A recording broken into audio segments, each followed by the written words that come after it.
Oh my world. Oh my world. Conor Gallagher has finally done it. That was a monstrous, monstrous, world class strike by Chelsea's own boy, Gallagher, to score the game winner in today's away win. 2-1 away win versus Crystal Palace at Selhurst Park. Guys, welcome back to the channel. Please hit the like button, share, and subscribe. Hey, I'm so happy to be back. I've been away. There really hasn't been much of any news, and obviously since Tommy T got fired and Graham came in, obviously it's been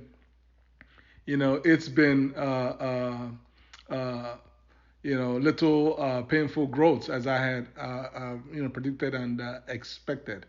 And then we went on ahead and had that long 2 week international break. So I'm happy to be back to get back to work for you guys. So listen, today's win against Crystal Palace is a massive win. This is one of those games where all you need is just the 3 points. You just need the 3 points. You're not asking about what the score is, whether it looked good, it didn't look good.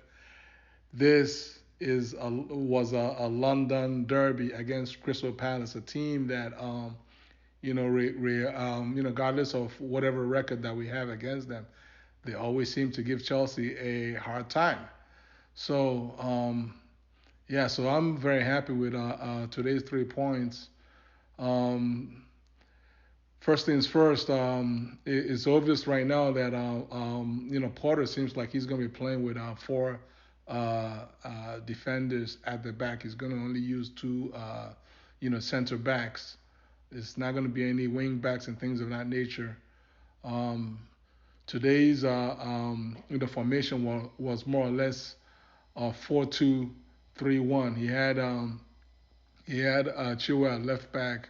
He had Silva, Fofana, two of them in central defense, and James at right back.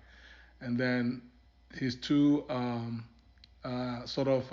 sixes were um, Kovacic and Jorginho. And then in front of them was Kai Havertz, who was flanked by Mason Mount and Raheem, and then our lone striker was Bama Young, and that was basically the setup that we played pretty much the and the entire game. Yes, he did make some changes, some subs, but pretty much the shape never changed.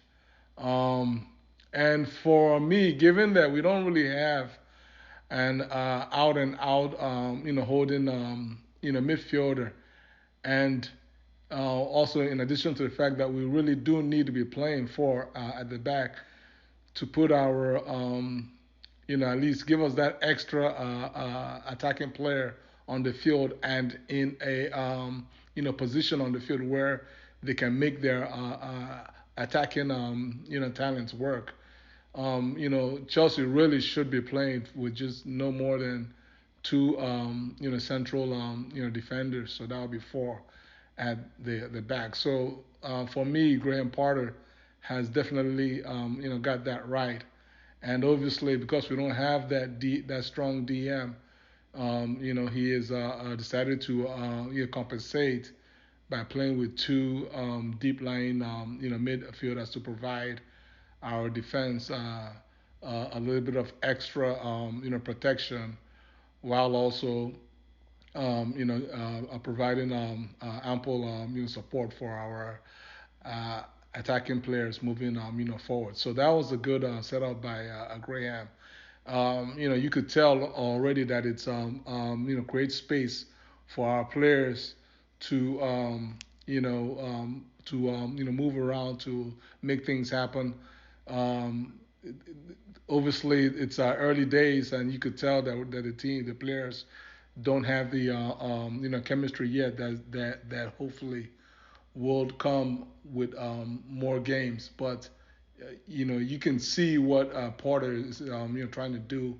Gone are the days of the little short sideways passes, and it's more or less long passes, and especially more long passes from our defenders, and not just long but also diagonal passes as well. And so yeah, so this looks good. It looks good. The offensively, we're obviously feel a little bit frail for me, but um, to compensate, what really needs to be done is the players being a little more uh, compact as a team, especially in the defensive aspect of the game, and then that would provide added protection to our fullbacks, especially a fullback like Chilwell today, who had a torrid time against uh, Zaha.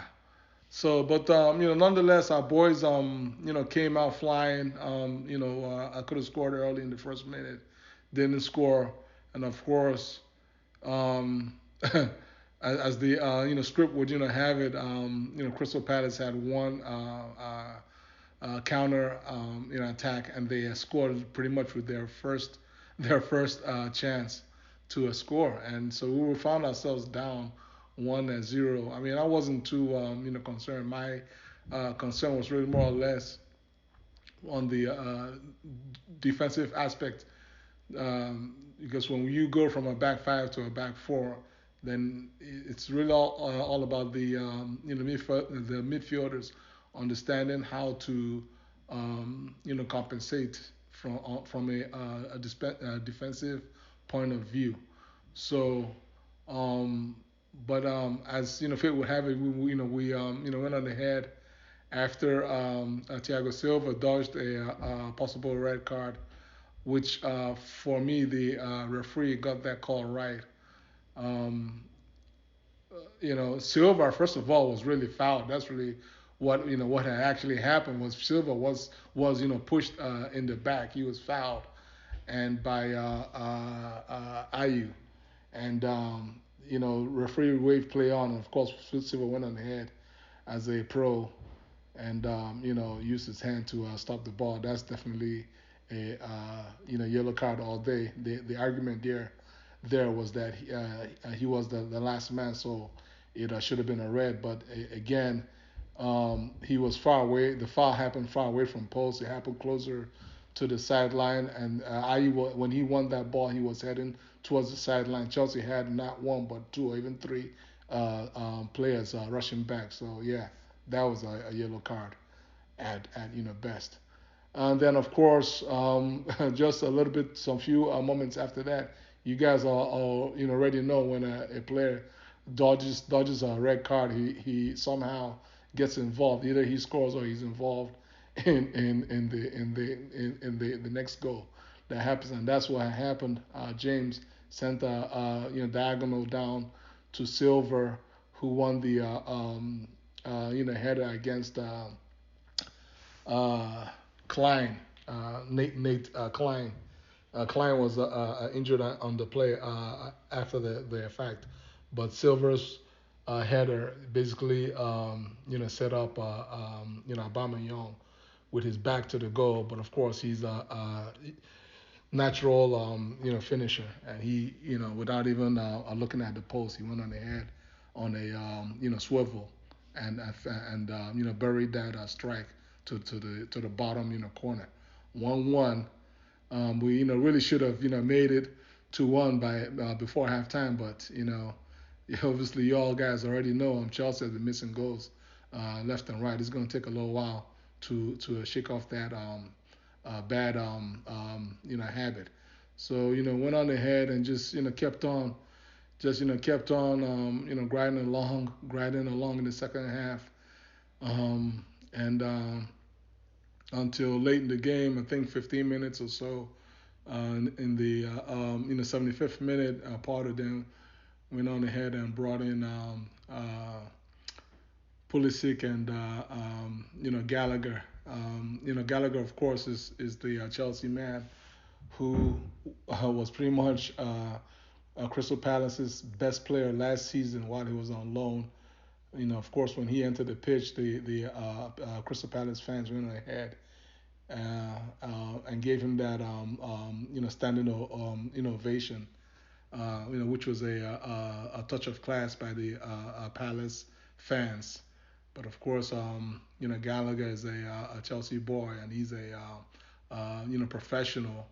And what ended up happening was pretty much like in the 89th minute, he went on ahead and he was set up by Pulisic. Pulisic did well to hold on to the ball at the edge of the box and just used that toe and just toed the ball over to Gallagher. I think he took one that touch. And if you all have been watching Gallagher, you guys already knew what he was looking to do.